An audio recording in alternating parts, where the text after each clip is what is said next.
శ్రీగురుభ్యో నమః. హరిః ఓం. వసుదేవసుతం దేవం కంసచానూరమర్దనం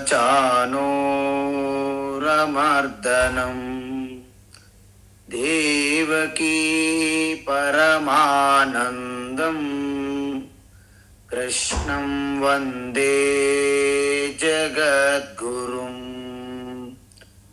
తీర్త్వా మోహార్ణవం హత్వా రాగద్వేషాది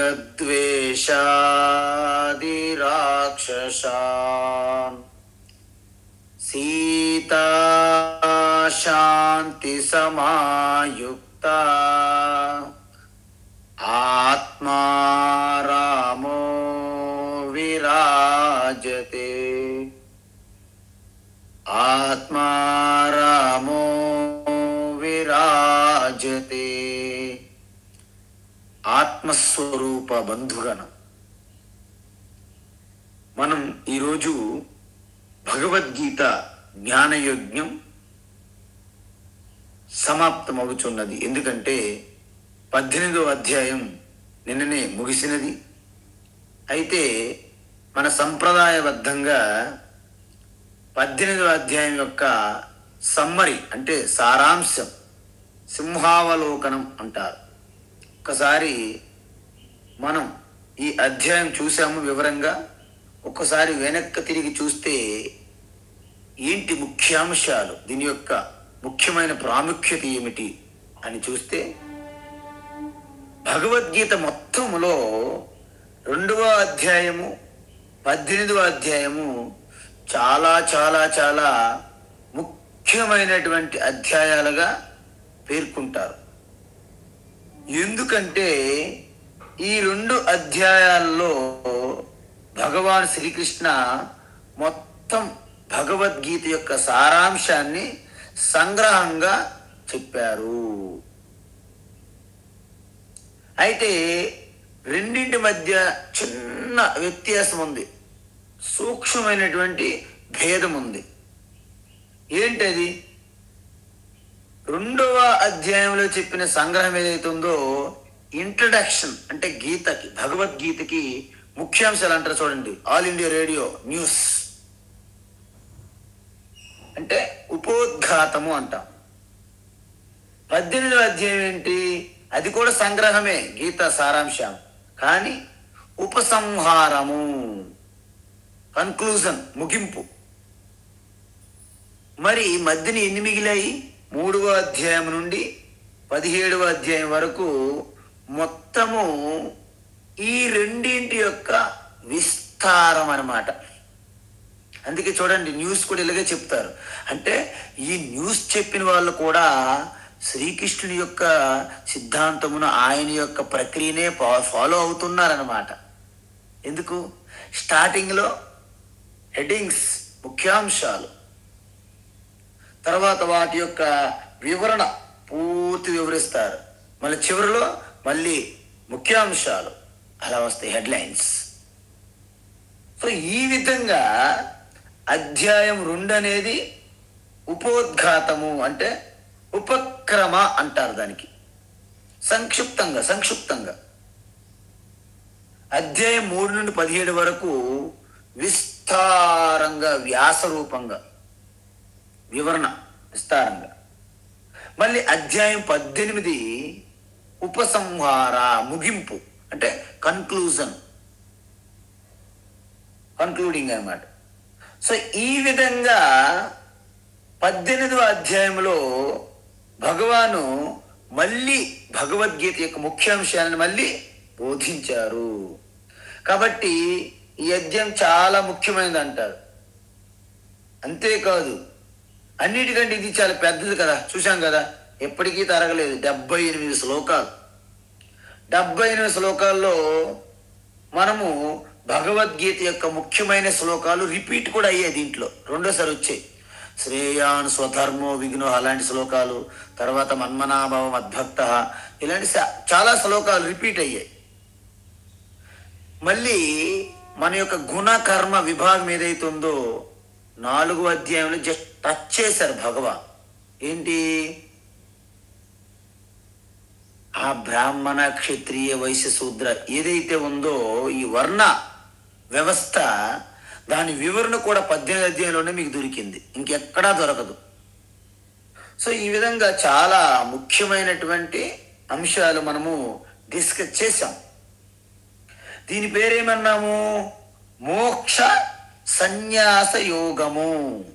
ఏంటి? మోక్ష సన్యాస యోగము.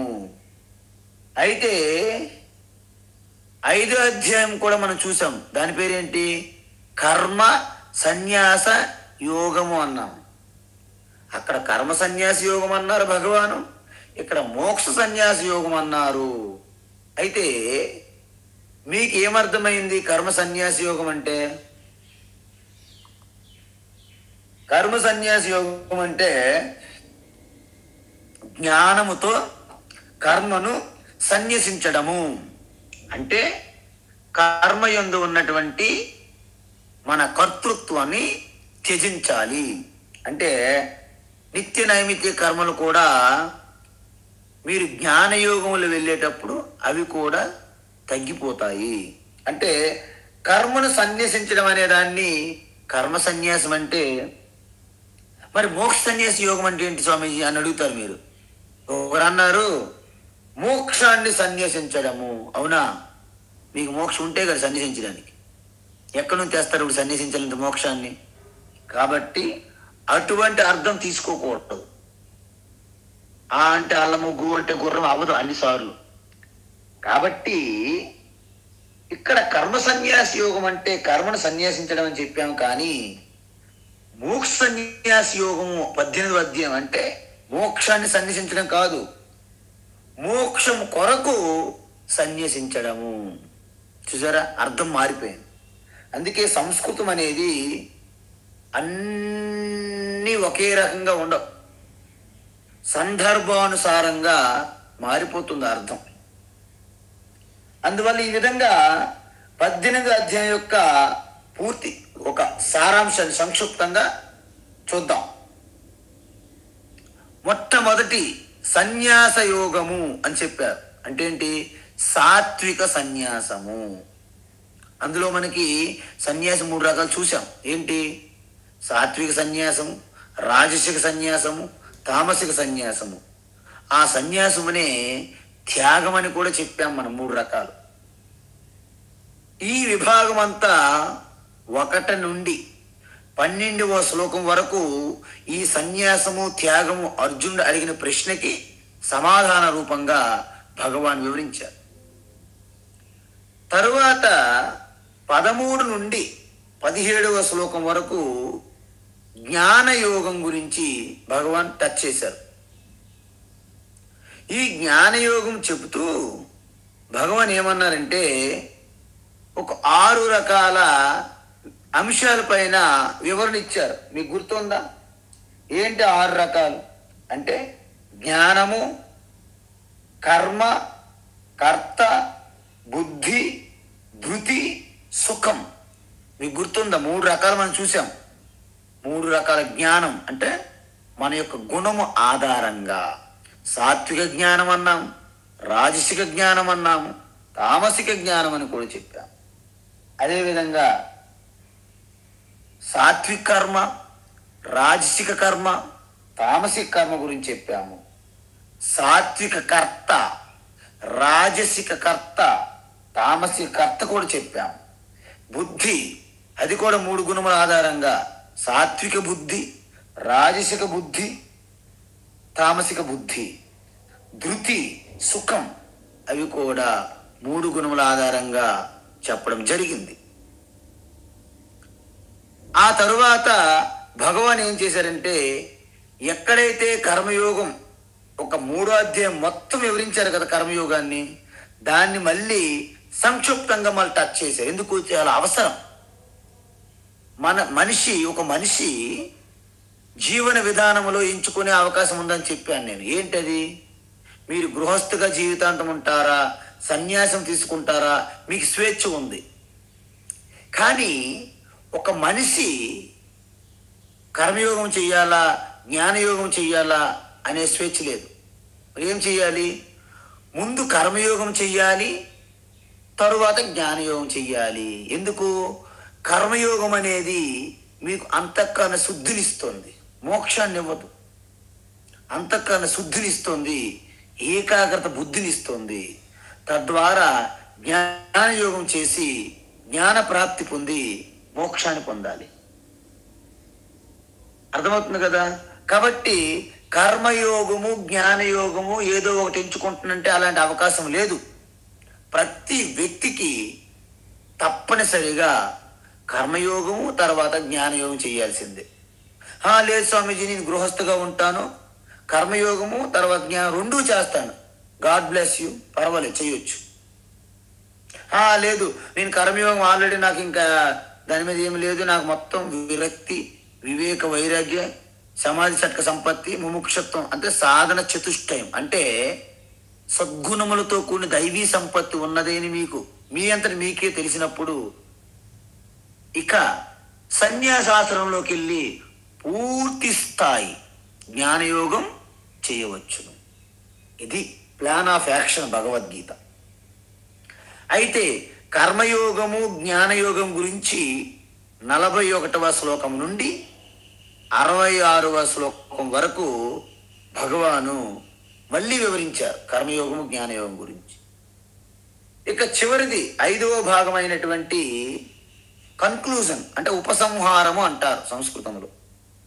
దానికి 67 నుండి 78వ శ్లోకం వరకు మొత్తం ముగింపు, ఉపసంహారం. ఇప్పుడు చూడండి, మొత్తం హెడ్డింగ్స్ వచ్చేసాయి మనకి, ముఖ్యాంశాలు. ఇప్పుడు ఒక్కొక్క అంశాన్ని తీసుకొని కాస్త దాని యొక్క వివరణాత్మకంగా చూద్దాం. ఏం చెప్పాను నేను? సన్యాసం అంటే ఏంటి, త్యాగం అంటే ఏంటి, వాటి మధ్య ఉన్న భేదం ఏమిటి అని ప్రశ్నించాడు అర్జునుడు. ఏంట ప్రశ్న అంటే, సన్యాసస్య మహాబాహో తత్వమిచ్చామి వేదితుం త్యాగస్య ఋషికేశ పృథక్కేశిని సూదన. అంటే హే మధుసూదన లేకపోతే కేశిని సూదన, హే ఋషికేశ, హే ఋషికేశ అంటే సంబోధనం, ఋషికేశ కాదు, విసర్గం ఉండకూడదు. త్యాగస్య ఋషికేశ అని చెప్పారు. అంటే అర్థం ఏంటి? త్యాగం అంటే ఏమిటి, సన్యాసం అంటే ఏంటి, వాటి మధ్య ఉన్నటువంటి భేదము వివరంగా వేరు వేరు చేసి చెప్పు అని అడిగారు. ఇవి ఆల్రెడీ చెప్పారు ఇంతకు ముందే, కానీ మళ్ళీ అడుగుతున్నారు పట్టి పట్టి. అందువలన భగవాను కొంతమంది మహాత్ములు చెప్పినవి ఇలా చెప్తారు. కామ్యానాం కర్మనాం న్యాసం, కామ్యకర్మలను విడిచిపెట్టడమే సన్యాసం అని కొంతమంది అంటే, వాటి యొక్క కర్మ ఫలత్యాగం చేయడం వల్లనే కొంతమంది త్యాగం అంటున్నారు అని భగవాన్ చెప్పారు. కానీ చివరికి తనేది చెప్పాలి కదా, అంటే యజ్ఞము, దానము, తపస్సు ఇలాంటివి ఏవైతే ఉన్నాయో ఎప్పటికీ విడిచిపెట్టకూడదు. ఎందుకు? అవి నిత్య నైమిత్య కర్మలుగా చేయడం వలన నీవు పావనాని మనీషినా, మీరు పవిత్రులైపోతారు. ఇలా చెప్పి భగవాన్ యొక్క ఒపీనియన్ అంటే అభిప్రాయం చెప్పారు. ఏంటి? మీరు ఎప్పుడు కూడా యజ్ఞదాన తపస్సులు విడిచిపెట్టకూడదు. అయితే మరి ఎప్పుడు విడిచిపెట్టాలి? ఎప్పుడైతే పూర్తిగా మీలో ఒక మెచ్యూరిటీ, సంసిద్ధత, పరిపక్వత వచ్చినప్పుడు ఆ నిత్య నైమిత్య కర్మలు కూడా జారిపోయి వాటి స్థానములో శ్రవణము, మననము, నిధిధ్యాసనం అనే ఒక జ్ఞానయోగంలో మీరు ప్రవేశించినప్పుడు మాత్రమే అవి వాటంతటవే జారిపోతాయి. దానిని సాత్విక సన్యాసం అంటారు. సో ఈ విధంగా కాకుండా మోహంతో కొంతమంది కర్మలు విడిచిపెట్టేస్తారు. కాబట్టి దాన్ని ఏ సన్యాసం అంటారు? తామసిక సన్యాసం అంటారు అని చెప్పారు. ఏంటది? నియతస్య సన్యాస కర్మనో నా ఉపపద్యతే. నిత్య కర్మలు, యజ్ఞదాన తపస్సులు విడిచిపెట్టి మోహం వలన త్యాగం చేస్తే దాన్ని తామసిక సన్యాసం అంటారు చెప్పారు. అదేవిధంగా అనేక భయముతో, కోరికలతో, అనేక కాయ క్లేశ భయం వలన ఎవరైతే కర్మలని విడిచిపెట్టారో, అది దుఃఖం వలన, బాధ వలన, భయం వలన ఎవరైతే కష్టాలు, ఆటంకాలని భయపడి ఎవరైతే కర్మను విడిచిపెట్టేస్తారో దాన్ని రాజసిక కర్మ సన్యాసం అంటారు అని చెప్పారు. సో ఈ విధంగా సాత్విక సన్యాసం అంటే ఏంటి? కార్యమిత్యేవ యత్కర్మ నియతం క్రియతే అర్జున సంగం త్యక్వ. అంటే ఆ కర్మయందు సంగం కానీ, కర్మ ఫలం యందు అటాచ్మెంట్ కానీ ఇవి లేకుండా ఎవరైతే చేస్తారో ఆ కర్మలని, అంటే కర్మ ఫలాన్ని, కర్మ యందు అటాచ్మెంట్ విడిచిపెడితే దాన్ని సాత్విక సన్యాసం అని చెప్పారు. సో ఈ విధంగా మనకి అద్భుతమైనటువంటి ఈ సన్యాసము, త్యాగం గురించి భగవాన్ చెప్పారు. ఎందుకు సన్యాసమే త్యాగం అన్నారు అంటే కృష్ణ పరమాత్మ దృష్టిలో ఏంటంటే అర్జునులో ఇంకా ఆ పరిపక్వత రాలేదు. అందువలన తను మొదటి అధ్యాయంలో ఉన్నటువంటి ఆ రాగము, శోకము, మోహాన్ని ప్రదర్శించాడు. అందువలన భగవాన్ ఏమంటున్నాడంటే మీరు ఇంకా సాత్విక సన్యాసికి రాలేదు, ఇంకా మోహము, రాగము, ఈ రజోగుణం, తమోగుణం ఉన్నావు కొంచెం. అందువలన వాటి నుండి బయటపడి ముందు సాత్వికంలోకి రావాలి అని చెప్పారు. అందుకే భగవాన్ ఏమంటున్నారు, సాత్విక సన్యాసి యోగం అంటే నిత్య కర్మ ఫల త్యాగము. అంటే నిత్య నిరంతరము మీరు చేస్తుంటారు యజ్ఞము, దానము, తపస్సులు, కానీ ఆ ఫలం ఏదైతే ఉందో ఈశ్వరునికి ప్రసాదంగా భావించాలి. ఈశ్వరు నుంచి వచ్చినటువంటి ప్రసాదంగా భావించాలి. ఎప్పుడైతే ఈశ్వర ప్రసాదం అయిపోయిందో మిమ్మల్ని బంధించవవి ఆ కర్మలు. అందుకే ఏమన్నారు, అనిష్టమిష్టం మిశ్రం చ త్రివిధం కర్మణః ఫలం భవత్యత్యాగినాం ప్రేత్య నతు సన్యాసనాం క్వచిత్ అన్నారు. అంటే ఇలా సాత్విక సన్యాసం స్వీకరిస్తే మహాభారత యుద్ధం చేసినప్పుడు విజయం పొందినా పొందకపోయినా ఆయనకి ఏమి ఇబ్బంది లేదు. ఎందుకు? ఆయన భయాందోళనలు కలగవు, భ్రమ లేదు, భయం లేదు, ఆశ లేదు, కోరిక లేదు. కేవలము తన యొక్క కర్తవ్యంగా నిర్వర్తిస్తున్నారు కర్మ. దీన్నే వాస్తవానికి సన్యాసి బట్టలు వేసుకోకపోయినా దాన్ని కూడా సన్యాసం అని చెప్పారు భగవాన్. అందుకే సాధారణంగా మనం ఏమనుకుంటాము, కర్మ చేస్తే దాని యొక్క ఫలితం మీద ఆందోళన, మనకి టెన్షన్ ఉంటుంది.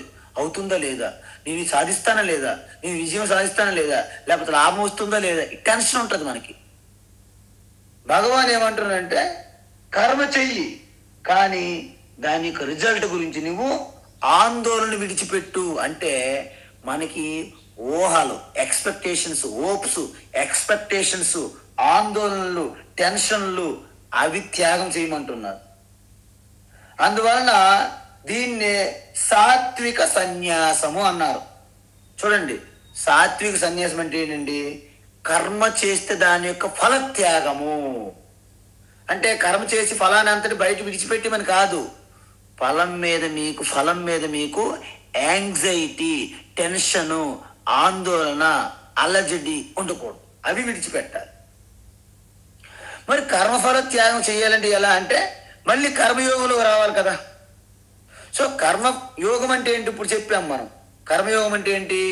కర్మయోగం అంటే ఏంటంటే మీరు చేసే ప్రతి కర్మ మీ దృక్పథం ఎలా ఉండాలంటే, నేను ఈశ్వరుని పూజ చేస్తున్నాను, ఈశ్వరునికి అర్పిస్తున్నాను, ఈశ్వరార్పితం నా ఇచ్చయ, నా స్వభావంగా, నా ఇష్టానుసారంగా కాకుండా ఈశ్వరునికి అర్పించినట్టే పూజ భావనతో, అర్చన భావనతో కర్మలు చేయడము. ఆ చేయడం వల్ల మాకు కొంత ఫలితం వస్తుంది కదా, ప్రతిఫలం. ఆ రిజల్ట్ని ఈశ్వర ప్రసాదంగా స్వీకరించడాన్ని కర్మయోగం అంటారు. ఈ విధంగా అసలు దీన్ని సాత్విక సన్యాసం అని కూడా అంటారు. కాబట్టి సాత్విక సన్యాసాన్ని సంకల్ప త్యాగము వలన స్వధర్మ అనుష్ఠానం అని కూడా అనవచ్చును. దీన్ని సాత్విక సన్యాస యోగము ఇది 12వ శ్లోకం వరకు భగవాన్ మనకి వివరించడం జరిగింది. తరువాత రెండవ అంశం ఏంటి? జ్ఞానయోగము. అంటే 13వ శ్లోకము నుండి 17వ శ్లోకం వరకు మనకి జ్ఞానయోగం గురించి చెప్పారు. ఏమిటో జ్ఞానయోగము? పంచైతాని మహాబాహో కారణాని నిబోధమే సాంఖ్యే కృతాంతే ప్రోక్తాని సిద్ధయే సర్వకర్మణాం అని చెప్పారు. అక్కడ ప్రారంభించి అధిష్టానం తథాకర్త కరణం చ పృథక్ విధం వివిధాశ్చ పృథక్ చేష్టాః దైవం చ ఏవ అత్ర పంచమం అని చెప్పి ప్రారంభిస్తూ ఏమంటున్నారంటే ఈ జ్ఞానయోగం గురించి చెప్పాల్సి వచ్చింది. ఎందుకు? కర్మయోగం అంటే మనము ఒకటి గమనించాలి. కర్మయోగం అంటే మనము ఒకటి గమనించాలి. ఏంటది? మన శరీరంతో కానీ మన వాచిక ఇంద్రియములతో కానీ మానసికంగా కూడా సూక్ష్మంగా జరిగినా కూడా అది కర్మయోగం కిందే వస్తుంది. అందుకే ఉపాసన ఇవన్నీ కూడా కర్మయోగం కిందే కలిపేస్తారు. ఎందుకు? అది మానసికంగా చేసేది. జపము ధ్యానము ఇవన్నీ మానసికంగా జరుగుతాయి కాబట్టి దాన్ని కూడా కర్మయోగం కిందకే తీసుకుని వచ్చారు. అయితే ఇంతకీ జ్ఞానయోగం అంటే ఏంటి?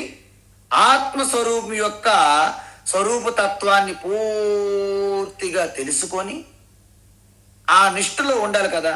అంటే ఏం చేయాలి అంటే నేను శరీరము కాదు, నేను శరీరానికి ఈ చైతన్యాన్ని అందిస్తున్నాను, నేను ఇంద్రియములను కాను, నేను ఇంద్రియములకు చైతన్యమును అందిస్తున్నాను, నేను మనస్సు బుద్ధిని కూడా కాను, వాటికి కూడా నా యొక్క చైతన్య స్ఫురణను అందిస్తున్నాను అని తెలుసుకోవాలి. అప్పుడేమైంది? అప్పుడు మీరు చివరికి ఆత్మ అనేది ఏది చేయడం లేదు. మరి చేసేది ఏమిటండి? చేసేది కేవలము శరీరము ఇంద్రియములు మనస్సు. అదేవిధంగా అధిభూతము అధిదైవము అవి యాడ్ అవుతాయి. కాబట్టి ఏమైంది? ఇప్పుడు ఆత్మ నిజానికి అకర్త అభోక్త. మీకు ఉదాహరణ చెప్పాను, మరి ఎప్పుడు గుర్తుపెట్టుకోవాలి. ఎలా అంటే ఒక కారులో ఉన్న పెట్రోల్ మాదిరిగా సూర్యుడు ప్రకాశిస్తున్నప్పుడు నిజానికి సూర్యుడు ఏమీ చెయ్యడు, కానీ సూర్యుని సమక్షంలో సకల వ్యవహారం లోక వ్యవహారం జరుగుతుంది. మనం తప్పు చేసినా సూర్యుడికి సంబంధం లేదు, మనం మంచి చేసినా సూర్యునికి సంబంధం లేదు. చూసారా అద్భుతం?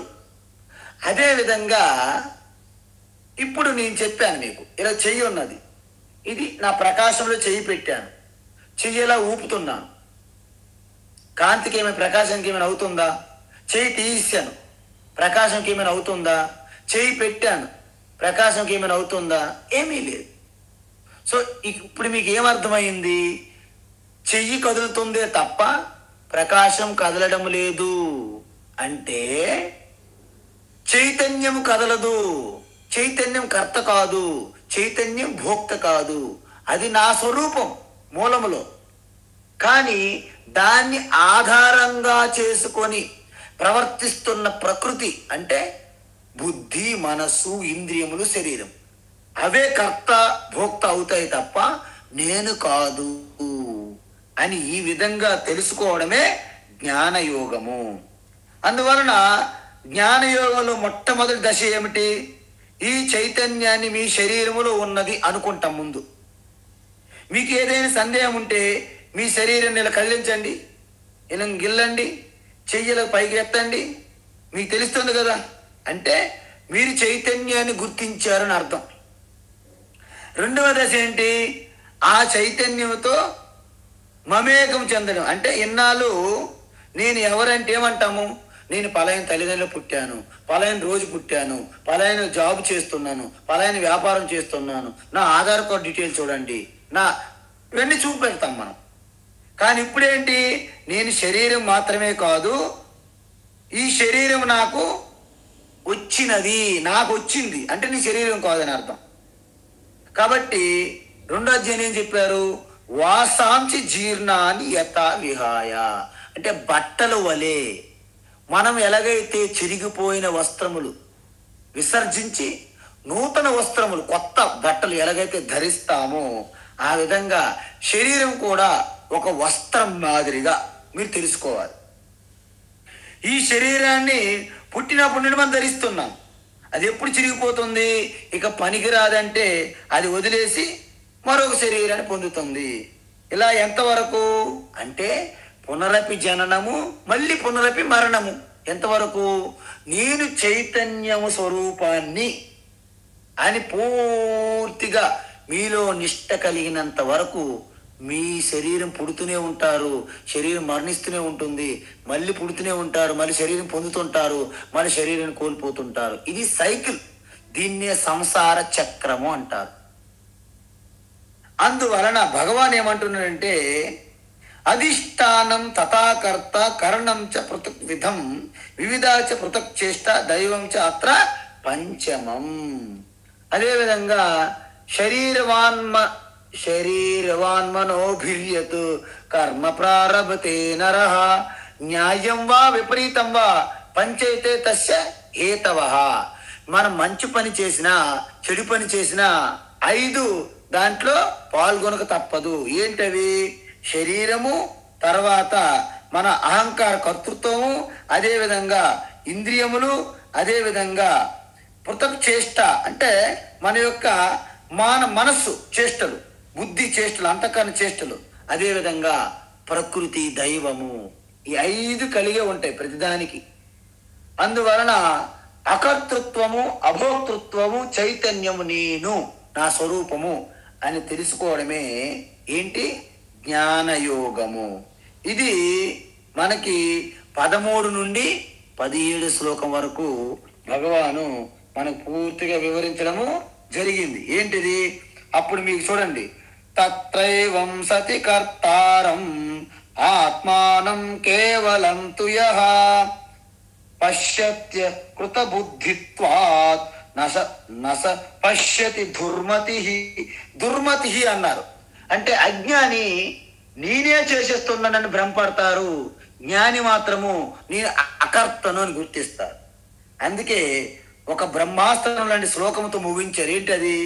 యస్య నాహంకృతో భావః బుద్ధిర్యస్య న లిప్యతే అత్వాపి సయమాలోకాన్ నహంతి న నిబధ్యతే. చూసారా? ఎప్పుడైతే నిజానికి మీరు కారులో ఉన్న పెట్రోల్గా మీరు భావం చేస్తే, ఓకే, ఈ గదిలో ఉన్నటువంటి ప్రకాశంగా మీరు భావం చేస్తే, అయితే ఏమవుతుంది? ఈ సూర్యుడి స్థానంలో మీరు ఉంటే లోక వ్యవహారానికి అంటకుండా ఎలాగైతే ఉంటారో ఆ విధంగా మీరు బుద్ధికి, మనసుకి, శరీరానికి తాదాత్మ్యం చెందకుండా వాటి పనేవి చేస్తున్నాయి.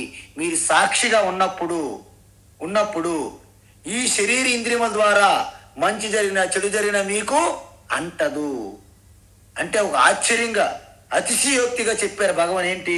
హత్వాపి సైమాన్ లోకాన్, యావత్తు ప్రపంచం బ్రహ్మాండం అంతా సృష్టి అయిపోయిన స్థితిగా ఉన్న లైగా మారిపోయినా మీకేమి సంబంధము ఉండదు అని చెప్పారు ఇక్కడ. అది దీని యొక్క గొప్పతనం అన్నమాట. తర్వాత మూడో భాగం ఏంటి? 6 అంశాలు అని చెప్పాను. ఏంటి 6 అంశాలు? 6 అంశాలైతే ముందే మీకు ఎక్స్ప్లెయిన్ చేశాను. ఏంటవి అంటే జ్ఞానము. సో జ్ఞానం అని ఏమన్నాము? సాత్విక జ్ఞానము, రాజసిక జ్ఞానము, తామసిక జ్ఞానం అని చెప్పాను నేను. అంటే ఇంతకీ సాత్విక జ్ఞానం అంటే ఏమిటి? అంటే నేను ఆత్మస్వరూపాన్ని. ఆత్మ అంటే ఏంటి? ఏకము, ఎటువంటి వికారాలు చెందదు, అదేవిధంగా ఎప్పటికీ పుట్టుక లేదు, మరణం లేదు, అవ్యయము, ఎప్పుడు విభాగాలు లేవు, అవిభక్తము. ఇటువంటి జ్ఞానం తెలుసుకున్నటువంటి వారిని సాత్విక జ్ఞానం అంటారు. ఆ జ్ఞానాన్ని. అదేవిధంగా నేను మనస్సును, నేను ఒక అహంకారంతో కూడిన ఒక వ్యక్తిని. ఎన్ని ప్రాణులు ఉన్నాయో అన్ని కూడా జీవాత్మలే ఉన్నాయి, అన్నీ నాకంటే వేరుగా ఉన్నాయి విభాగాలుగా. ఇలాంటి జ్ఞానమును రాజసిక జ్ఞానం అంటారు. అదేవిధంగా నేను ఈ శరీరాన్ని, ఎన్ని జీవులు ఉంటే అన్ని శరీరాలు ఉంటాయి అంటే శరీరం ఉన్నంత వరకే నా జీవితము. కావో పీవో మజా మజా కరో మర్జావో. ఈ జ్ఞానం ఏదైతే ఉందో దీన్ని అల్ప జ్ఞానము, తుచ్చమైనటువంటి జ్ఞానము, దీన్నే తామసిక జ్ఞానం అంటారు. 2 కర్మ అంటే ఏంటి? నిత్య కర్మలను అంటే యజ్ఞదాన తపస్సు ఇలాంటి కర్మలు ఉన్నాయి కదా, ఇలాంటి కర్మలను చేస్తూ వాటిపైన బంధము, అటాచ్మెంట్ పెట్టుకోకుండా, రాగద్వేషాలకు అతీతంగా వాటి యొక్క రిజల్ట్ పైన దృష్టి అంతగా లేకుండా, ఆశ కోరికలు లేకుండా కర్తవ్యంగా ఎవరైతే చేస్తారో అటువంటి కర్మలను సాత్విక కర్మ అంటారు. అలా కాకుండా పేరు ప్రఖ్యాతుల కోసము, వ్యావహారికంగా విజయాల కోసము, లాభాల కోసము, అహంకారము, దర్పముతో మనం ప్రదర్శిస్తారు చాలామంది. ఇలాంటి వాటితో అదేవిధంగా టెన్షను, యాంగ్జైటీ, ఒత్తిడి, ఆందోళన లోనయ్యి ఏ కర్మ చేస్తారో అటువంటి కర్మని రాజసిక కర్మ అంటారు. అదేవిధంగా తన సామర్థ్యాన్ని చూసుకోకుండా ప్రతిదీ ఆరంభించడమే, నేను చేయగలనా లేదని కూడా చెక్ చేసుకోరు కొంతమంది. అలా కాకుండా పర్యవసానాలంటే వాటి యొక్క రిజల్ట్స్ అంటే కాన్సిక్వెన్సెస్ తెలుసుకోకుండా, ఎటువంటి ప్లాన్ లేకుండా, అనాలోచితంగా అజ్ఞానంతో, మోహంతో చేసే కర్మలు ఏవైతే ఉంటాయో వాటిని తామసిక కర్మ అంటారు. మీకు అర్థమవుతుందమ్మా? సో తామసిక కర్మ అంటే వెరీ డేంజరస్ అన్నమాట. సో తామసిక కర్మ అంటారు. ఇప్పుడు ఏం చేసాము? తర్వాత కర్త కూడా 3 రకాలు చెప్పాను. ఏంటి? ఎటువంటి సంగత్వం, అహంకారం లేకుండా, పట్టిని పట్టు విడవకుండా, ఆరంభించింది పూర్తి చేయకుండా, అంటే నాట్ ఓన్లీ ఇనిషియేటివ్, ఈ ఆర్ షీ మస్ట్ బి ఫినిషియేటివ్ అంటారు. అంటే పట్టుకే పట్టకూడదు, పట్టిని పట్టు విడవకూడదు.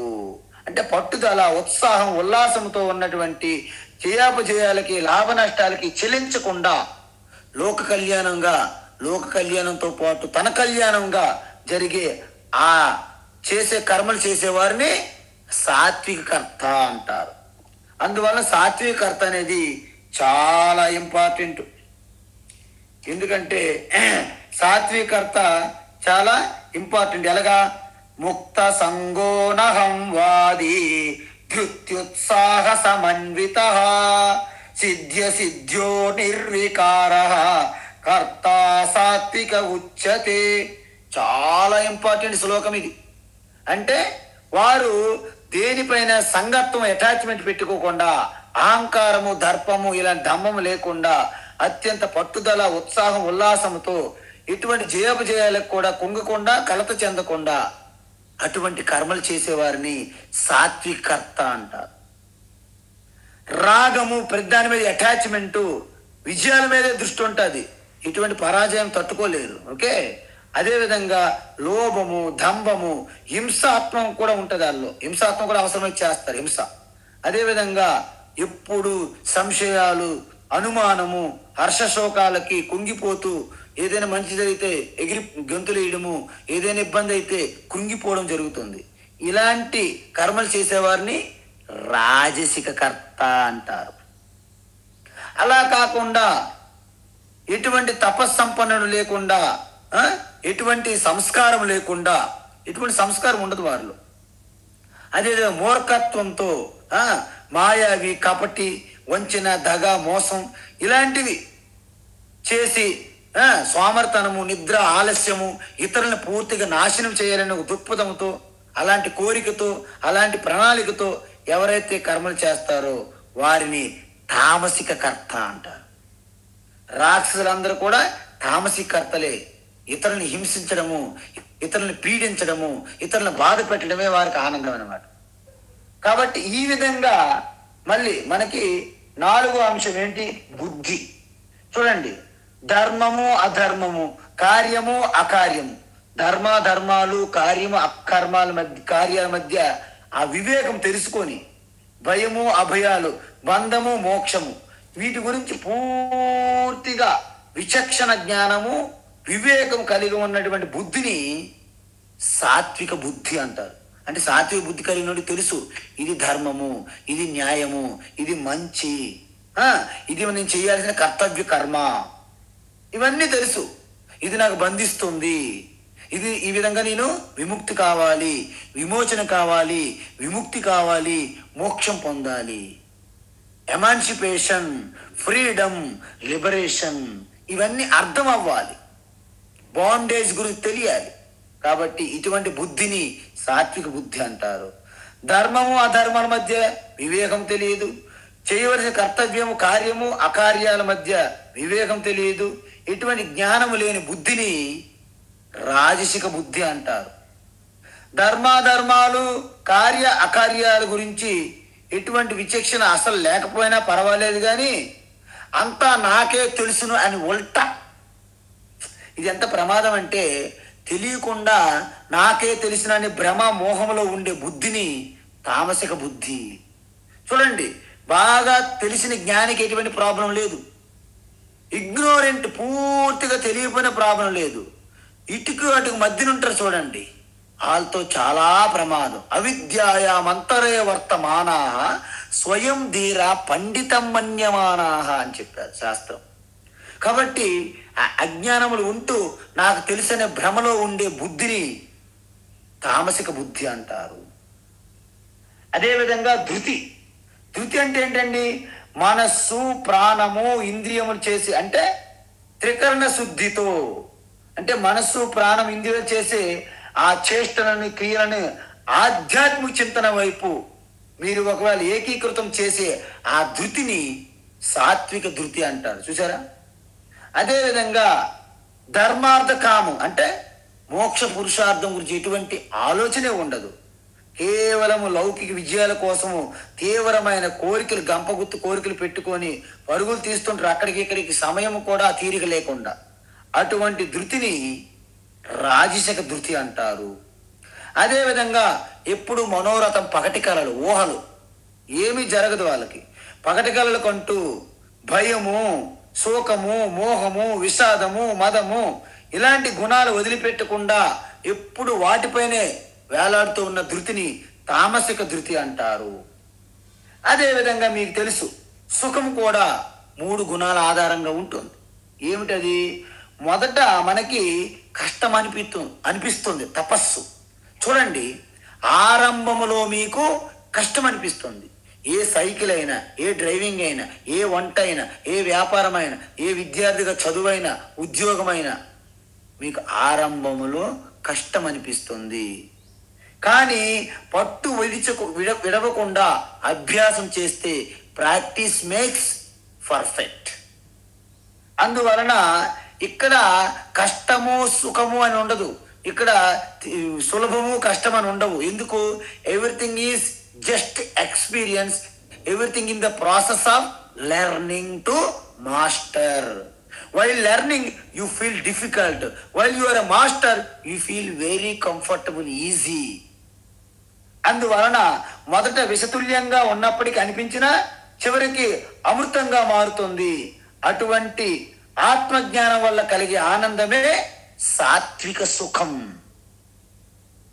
అదేవిధంగా మొదట మీకు చాలా అమృతతుల్యంగా కనిపిస్తుంది. ఎందుకు? అన్ని అధర్మంలో చొరబడితే మన సుఖం అనిపిస్తుంది స్టార్టింగ్లో, ఆరంభంలో. కానీ చివరికి అది విషతుల్యంగా మారిపోతుంది. అందువలన అలాంటి సుఖాన్ని రాజసిక సుఖం అంటారు. మొదట చివర కూడా 2 సందర్భాల్లో కూడా మీ మనసుని భ్రమలో, మోహంలో పడేసి మీకు నిద్ర, సోమరితనము, ఆలస్యము, నిర్లక్ష్యం వల్ల కలిగే సుఖము తామసిక సుఖము. సో ఈ విధంగా మనకి 6 అంశాల గురించి భగవాన్ మనకి ఇక్కడ వివరించడం జరిగింది. అందుకే మనం ఏమంటాము? బాలస్తావత్ క్రీడాసక్త, తరుణాస్తావత్ తరుణేసక్త, వృద్ధాస్తావత్ చింతాసక్త, పరమే బ్రహ్మణి కోపిన సక్త, భజ గోవిందం భజ గోవిందం గోవిందం భజ మూఢమతే అంటారు. అంటే ఏంటి? బాలుడుగా ఉన్నంత వరకు ఆటలు పాటల మీద కాలక్షేపం చేసేస్తాం. అదేవిధంగా ఒక యువకులుగా యవ్వనంలో వచ్చేటప్పుడు తోటి ఫ్రెండ్స్తో పాటు కలిపి మనం ఇక టైం పాస్ చేసేస్తాం, కాలయాపన.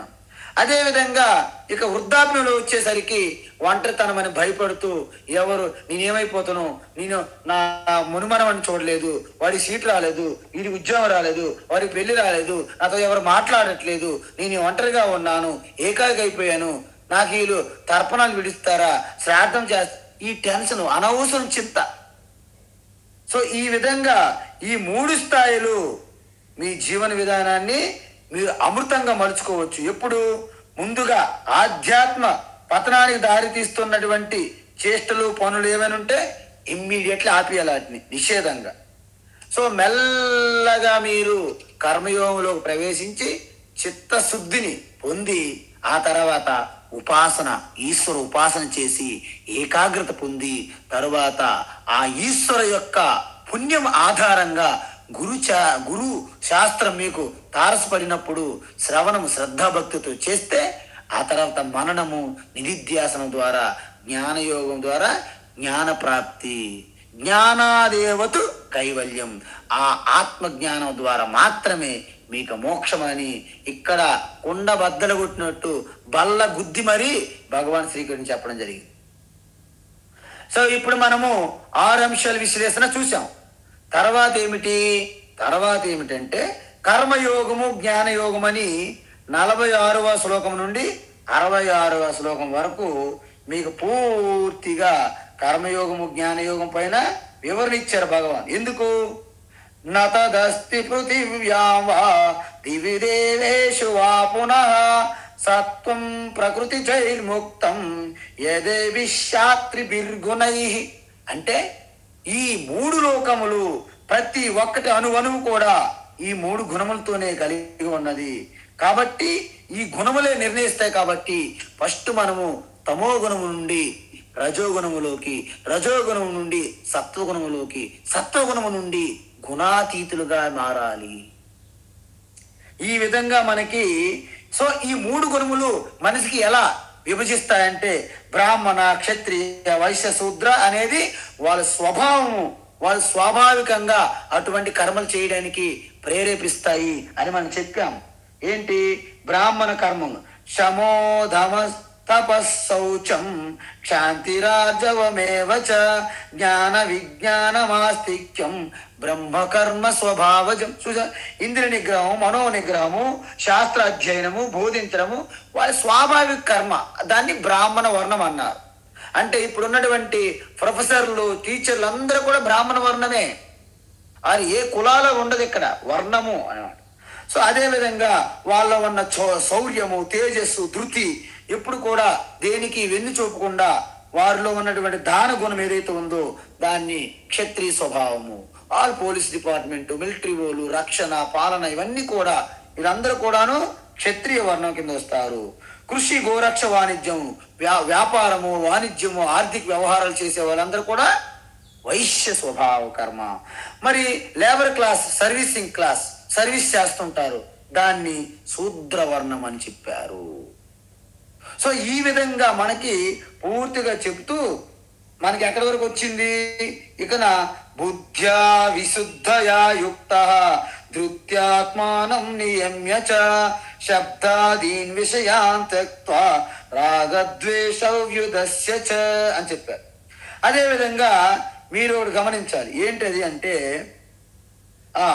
ఇక్కడ భగవాన్ ఒకటి చెప్పారు.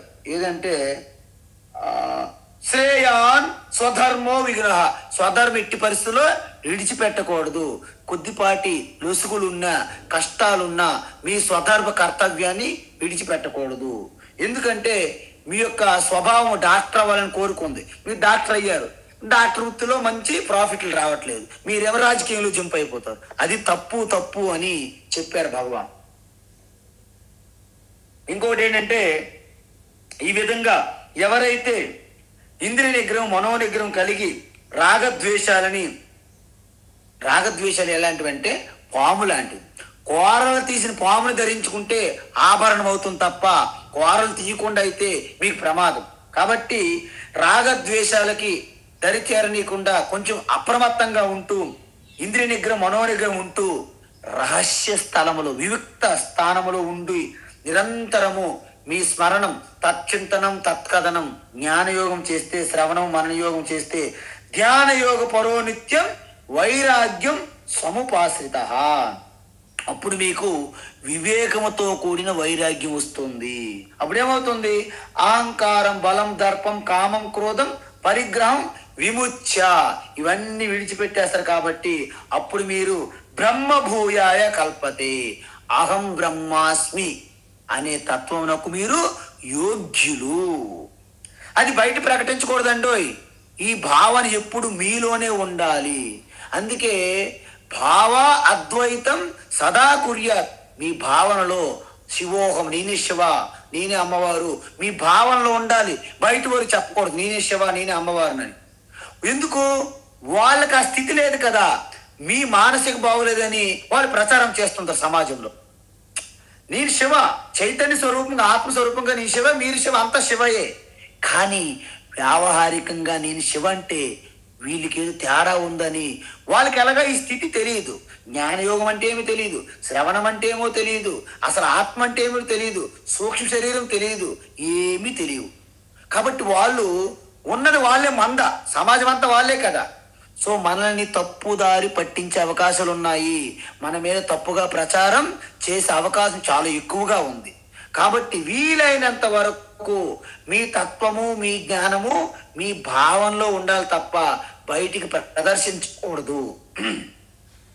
అదేవిధంగా ఈ రకంగా ఎవరైతే సర్వకర్మాణ్యపి సదా కుర్వాణః మద్వ్యాపాశ్రయః మత్ప్రసాదాత్ అవాప్నోతి శాశ్వతం పదమవ్యయం. సో ఈ విధంగా ఎవరైతే సర్వకర్మలు చేస్తున్నప్పటికీ దానికి అకర్త అభోక్త అనే భావంలో పూర్తిగా ఉంటారో వారి కన మద్భక్తి లభతే పరాం. వారు మద్భక్తి అంటే నన్నే వాళ్ళ యొక్క లక్ష్యంగా పొందుతారు. సో ఏమంటున్న తర్వాత భగవాను, మచ్చిత్త సర్వ దుర్గాని మత్ప్రసాదాత్ తరిష్యసి అత చేత్వమహంకారాత్ నశ్రోస్యసి వినంక్ష్యసి. అంటే భగవాను అధిష్టానంగా తనే సర్వంగా మీ యొక్క సర్వ దుర్గాని, సర్వ కష్టాలన్నీ పరమాత్మకి మీరు అర్పించినట్లయితే ఆయన యొక్క జ్ఞాన ప్రసాదం ద్వారా, ఆయన అనుగ్రహం ద్వారా మీకు జ్ఞానయోగం లభ్యమయ్యి ఆ జ్ఞానం ద్వారా మీరు అన్నిటి నుండి బయటపడతారు. ఈ విధంగా చెప్తే తర్వాత ఏమంటున్నారు? యదహంకారమాశ్రిత్య నయోచైతి మన్యసే మిథ్యైష వ్యవసాయస్తే ప్రకృతిస్వామి యోక్ష్యతి. ఎవరైతే నన్ను పెడచెవిని పెట్టి పోతారో వారు చేసిందంతా వృథా ప్రయాస అని చెప్పారు. ఈ విధంగా చెప్తూ భగవాన్ ఏమంటున్నారంటే ఈశ్వర సర్వభూతానాం హృద్దేశేర్జున తిష్టతి భ్రామయన్ సర్వభూతాని యంత్రారూఢాని మాయ. ఎందుకు? ఈ సృష్టి అంతా నేనే వాస్తవానికి అంతర్యామిగా ఉన్నాను. కాబట్టి ఇవన్నీ కూడా ప్రకృతిలో జరుగుతున్నాయి తప్ప వాస్తవానికి అంతర్యామిగా ఆత్మగా ఏమీ జరగడం లేదు. ఇది తెలుసుకుంటే అప్పుడేమవుతుంది? తమేవ శరణం గచ్చ సర్వభావేన భారత తత్ప్రసాదాత్ పరాం శాంతిం స్థానం ప్రాప్స్యసి శాశ్వతం. చూసారా?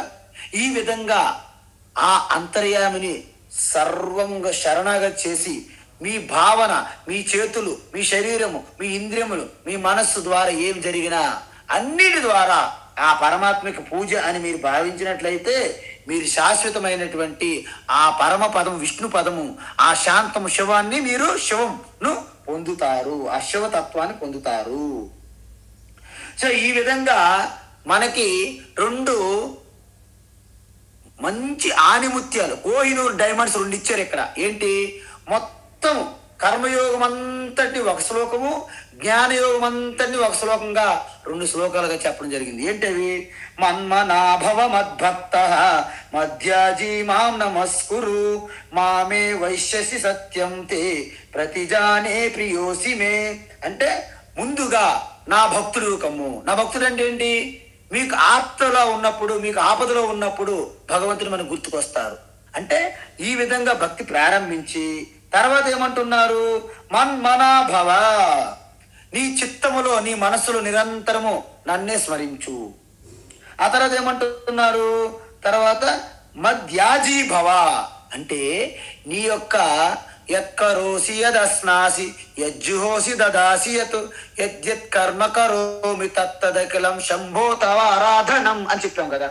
అందువలన 3 కాయ, ఇంద్రియములు, మనస్సు, అంటే అంటే కాయము, వాచము, మానసికంగా జరిగిన ప్రతి ఒక్కటి ఈశ్వరు పూజగా భావించడాన్ని మధ్యాజీ భవ. అదేవిధంగా మాం నమస్కురు అంటే ఆత్మ నివేదనం, శ్రవణం, కీర్తనం, విష్ణు స్మరణం, పాద సేవనం అంటాం కదా. అదేవిధంగా సఖ్యం ఆత్మ నివేదనం, సర్వకాల సర్వావస్థల యందు నన్నే స్మరించు, నన్నే నమస్కరించు, నన్నే ధ్యానించు. ఈ విధంగా చేస్తే ఏమవుతుంది? ఖచ్చితంగా నన్నే పొందుతావు. మామేవ ఏస్యసి, నన్నే పొందుతావు. ఇది సత్యం ముమ్మాటికి. ప్రతిజానే, ఇది నా ప్రతిజ్ఞ అని తెలుసుకో. ఎందుకు? ప్రియోసమే, నువ్వంటే నాకు చాలా ఇష్టము, నువ్వు నన్ను శరణాగతి చేసావు అని చెప్పి. సో ఈ తర్వాత శ్లోకంలో సర్వధర్మాన్ పరిత్యజ్య మామేకం శరణం వ్రజ అహం త్వా సర్వ పాపేభ్యః మోక్ష ఇష్యామి మా శుచః. అంటే సర్వధర్మాన్ని విడిచిపెట్టియాలా? నీ ధర్మాన్ని రక్షించాలి, ధర్మం అనుష్ఠానం చేయమంటే సర్వధర్మాన్ని విడిచిపెట్టమంటాడు ఏంటి? బహుశా శ్రీకృష్ణ మర్చిపోయాడేమో. లేదు, ఆయన ఏమంటున్నారంటే మీరు చేసినటువంటి ప్రతి కర్మ దాంట్లో కర్తృత్వం తీసేయండి. అహంకారం ఉంటుంది కదా మనకి, దాంట్లో కారం తీసేయండి. కారం ఈజ్ వెరీ డేంజరస్. అందుకే ఎక్కువ కారం తినొద్దు అంటారు. కారం, ఉప్పు తింటే చాలా ప్రమాదం, రజోగుణం పెరిగిపోద్ది అంటారు. అందువలన మీ అహంకారములో కారం తీసేస్తే అహం వృత్తి మిగులుతుంది. ఆ శుద్ధమైన అహమే పరమాత్మ, ఆత్మ, శాంతం శివం అద్వైత తత్వం, తురీయం బ్రహ్మ. కాబట్టి మీలో ఉన్న అహంకారము పాములో ఉన్న కోరలు తీసినట్టు, అంటే పాములో ఉన్నటువంటి కోరలు తీసిన తర్వాత పాముని భగవాన్ శివ ఎలాగైతే ఆభరణంగా ధరిస్తున్నాడో, పన్నగ భూషణ సదాశివ పన్నగ శైనా నారాయణ. చూసారా? నంది వాహన సదాశివ గరుడు వాహన నారాయణ పన్నగ భూషణ సదాశివ పన్నగ శయనా నారాయణ. చూసారా? ఇద్దరు కూడా ఒకరేమో పరుపుగా వాడుకుంటున్నారు, ఒకరేమో మెడలో ఆహారంగా వేసుకున్నారు, ఆభరణంగా. ఎలా వేసుకున్నారు? కోరలు పీకేశారు ఆ పాముకి. అహంకారం నుండి కారము తీసేయండి. సో ఆ విధంగా తీసేస్తే సర్వధర్మాన్, అన్ని కర్మ జరిగిపోతున్నా మీరు కర్త కాదు, భోక్త కాదు. ఆ విధంగా మామేకం శరణం వ్రజ, కేవలము అంతర్యామిగా ఉన్నటువంటి ఆ పరమాత్మను స్మరించుకొని అన్ని కర్తవ్య కర్మలు చేస్తున్నప్పటికీ సర్వధర్మాన్ పరిత్యజ్. ఎందుకు? అందులో కర్తృత్వ భోక్తృత్వం లేదు. అలా చేయడం వల్ల ఏమవుతుంది? సర్వ పాపేభ్యః మోక్షయిష్యామి. నీలో ఎన్ని పాపములున్నా, ఎటువంటి కల్మషాలున్నా వాటన్నిటి నుండి నీకు విముక్తి కలిగిస్తాను, అంటే మోక్షం ఇస్తాను. మా శుచః, నువ్వు శోకించకు, బాధపడకు, భయపడకు. ఇలాగ చెప్పి ఏమంటారు భగవాను? ఇతితే జ్ఞానమాఖ్యాతం గుహ్యాత్ గుహ్యతరం మయా. ఇంత రహస్యతత్వం చెప్పాను కాబట్టి నువ్వు చాలా బాగా బుద్ధి పెట్టి, బాగా ఆలోచించి, విచారించి, పరికించి ఏది నీకు శ్రేయస్సు అయితే అది చెయ్యి అని అన్నారు.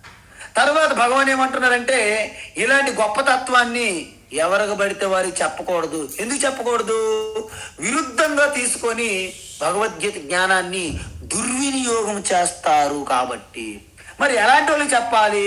వాళ్ళు భక్తులై ఉండాలి, వాళ్ళు తపస్సంపన్నులై ఉండాలి, వాళ్ళు జిజ్ఞాస కలిగి ఉండాలి, వినాలని కోరిక కలిగి ఉండాలి. అదేవిధంగా అసూయ కలిగి ఉండరాదు అని చెప్పాడు.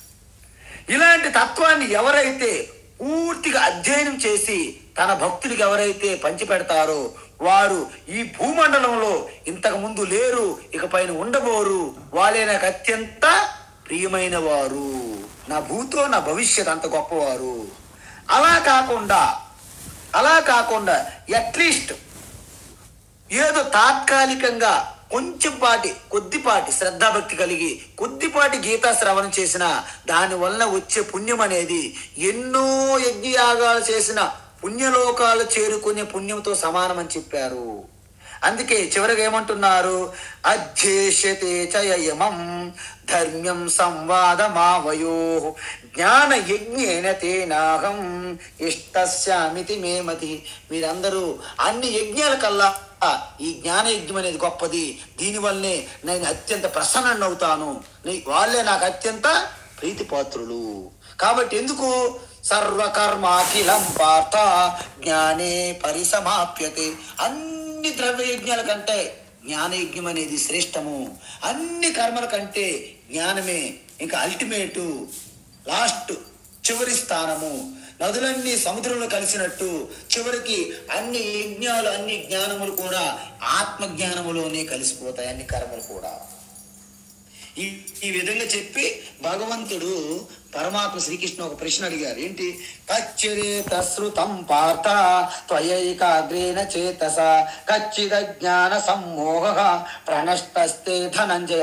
ఏ ధనంజయ ఏకాగ్రంతో నేను చెప్పింది విన్నావా? ఎందుకు? నీకు మోహము నాకు ధర్మము అధర్మం తెలియలేదు అడిగావు నాకు కాలు పట్టుకొని. ఇప్పుడు నేను చెప్పాను కాబట్టి నీ మోహం పూర్తిగా నశించిందా అని ప్రశ్నించాను. అప్పుడు అర్జునుడు ఏం చెప్పాలి?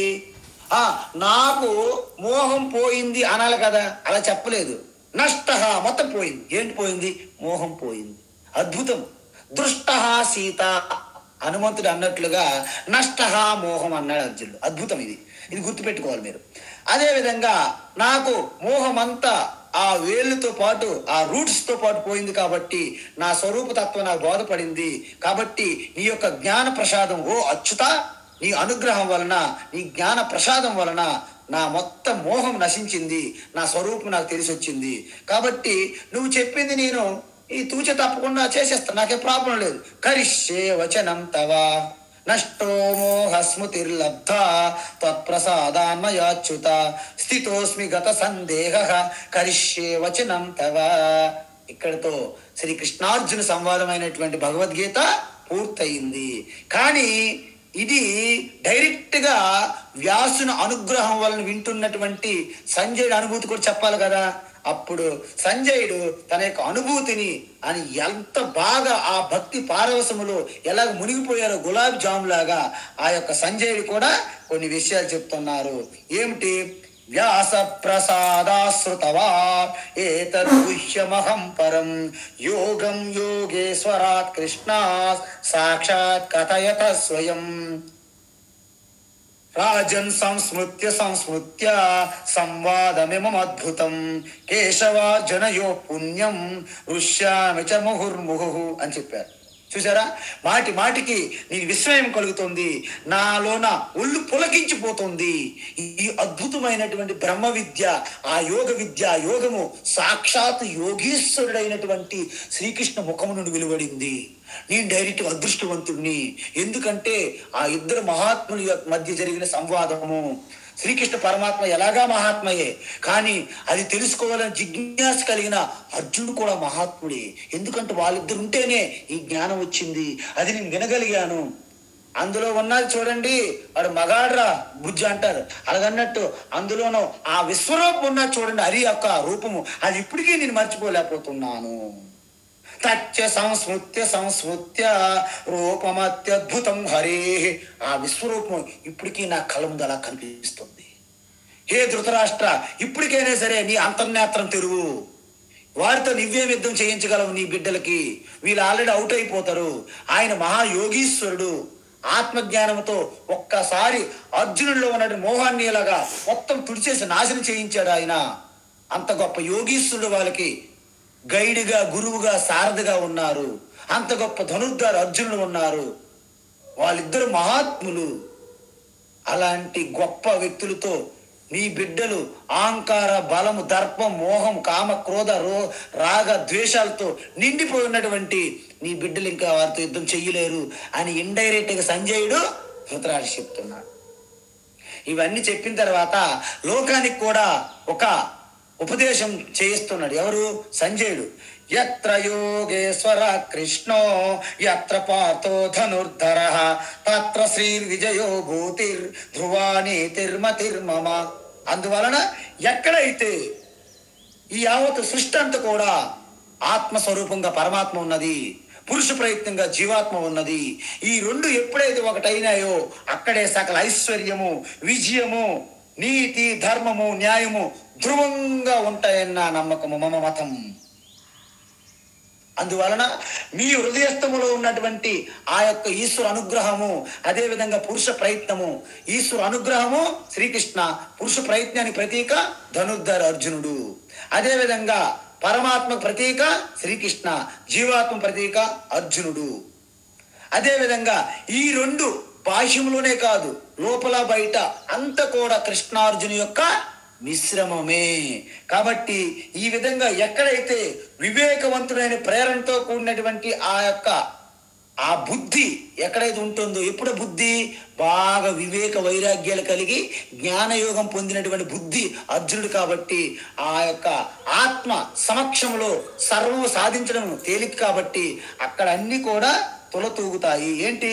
శ్రీ ఐశ్వర్యము, విజయము, భూతి అంటే మహిమలు, సిద్ధులు, అనేక విభూతులు అన్ని, నీతి ఇవన్నీ, ధర్మము, న్యాయం అన్ని కూడా ధ్రువంగా ఉంటాయి, నిశ్చలంగా ధ్రువంగా ఉంటాయి, పక్కాగా ఉంటాయి. మమ మతి, ఇది నా అభిప్రాయం అని సంజయ్ చెప్పాడు. అందువలన భగవద్గీత ధర్మక్షేత్ర ధర్మ శబ్దంతో ప్రారంభమయ్యి మమతో ముగిసింది. అంటే భగవద్గీత అల్టిమేట్గా మమ ధర్మం గురించి కూడా చెప్తుంది. అదేవిధంగా మనం ఆత్మస్వరూపము అశోచ్యాన్ అన్వశోచస్తం అని అక్కడ ప్రారంభించి సర్వధర్మాన్ పరిత్యజ్య మామేకం శరణం వ్రజ మా శుచః అహం మోక్షయిష్యామి, నువ్వు శోకించకు, నీకు మోక్షం తథ్యము అని చెప్తూ ఈ విధంగా భగవద్గీత ముగిసినది. కాబట్టి 1 సంవత్సరం పాటు జరిగినటువంటి ఈ దీర్ఘకాలమైనటువంటి ఈ యొక్క భగవద్గీత జ్ఞాన యజ్ఞము ఇదొక అరుదు. ఈ సమాజంలో ఎన్నో అశ్వమేధ యాగాలు, రాజసూయ యాగాలు చేసిన దానితో సమానం. అలాంటి భగవద్గీత ఈరోజు మనం జరిగింది. కాబట్టి ఇప్పుడు మనకి భగవద్గీత మహత్యం ఒక శ్లోకం చెప్పి ఇక మన యొక్క క్లాస్ని సమాప్తం చేయాలనుకుంటున్నాను. మీ అందరూ కూడా ఒక్కసారి సహకరించగలరు. గీతా శాస్త్రమిదం పుణ్యం యప్పటే ప్రయతః పుమాన్ విష్ణో పదమవాప్నోతి భయశోకాదివర్జితః. ఏకం శాస్త్రం దేవకీ పుత్ర గీతం ఏకో దేవో దేవకీ పుత్ర ఏవ ఏకో మంత్రస్తస్య నామాని యాని కర్మాప్యేకం తస్య దేవస్య సేవా. అందువలన మల నిర్మోచనం పుంసాం జలస్నానం దినే దినే సకృద్గీతాంబసి స్నానం సంసారమలనాశనం. గీతా సుగీతా కర్తవ్య కిమన్యై శాస్త్ర విస్తరై వ్యాస్వయం పద్మనాభస్య ముఖ పద్మాద్వినిసృత. అందువలన భగవద్గీత ఒక్కసారి మీరు చదివితే సకల శాస్త్రములన్నీ కూడా చదివిన దాంతో సమానము. కాబట్టి మనము అతి త్వరలోనే భగవద్గీత విజయోత్సవం, భగవద్గీత జ్ఞాన యజ్ఞం యొక్క విజయోత్సవాన్ని కూడా మన స్వామి గారికి అడిగి మనము అది కండక్ట్ చేద్దాం. తర్వాత రేపటి క్లాసులో మీ అందరికీ గుర్తు చేస్తున్న మరొకసారి, ఈ 18 అధ్యాయముల గీత విన్న తరువాత సంవత్సరం పాటు ఈ జ్ఞాన యజ్ఞములు పాల్గొన్న మీరందరూ కూడా అద్భుతం, మీరందరూ ఆ యొక్క పరమాత్మ యొక్క కృపా కటాక్షానికి అర్హులు. మీ అందరి యందు పుష్కలంగా అనుగ్రహం, ఈశ్వర అనుగ్రహం ఉంది. కాబట్టి ఇంత దిగ్విజయంగా భగవద్గీత మనము పూర్తి చేశాము. రేపటి క్లాసులో ఎవరైనా సరే సమాధానాలు కావాలనుకుంటే వారి ప్రశ్నలు రాసుకొని వారు మ్యూట్ తీసి వారి ప్రశ్న అడిగితే వారి ప్రశ్నలకు సమాధానాలు ఉత్తరం నేను రేపు చెప్తాను క్లాసు. ఎల్లుండి క్లాస్ ఏమున్నదంటే కేవలం మీరు అనుభవాలు మాత్రమే చెప్పాలి, అనుభూతులు. నేనేం మాట్లాడను ఎల్లుండి క్లాసు. రేపటి క్లాసులకి మీ ప్రశ్నలు, నా సమాధానాలు. ఎల్లుండి క్లాసులో మీ యొక్క అనుభూతిని పంచుకోవడమే అందరికీ. ఎలాగైతే సంజయుడు ఎలాగైతే అనుభూతి చెందాడో ఆ విధంగా మీ అనుభూతిని పంచుకోవడమే ఎల్లుండి క్లాసు. రేపటి క్లాసు మాత్రము ప్రశ్నలు, సమాధానములు. హరి ఓం తత్సత్. సర్వం శ్రీకృష్ణార్పణమస్తు.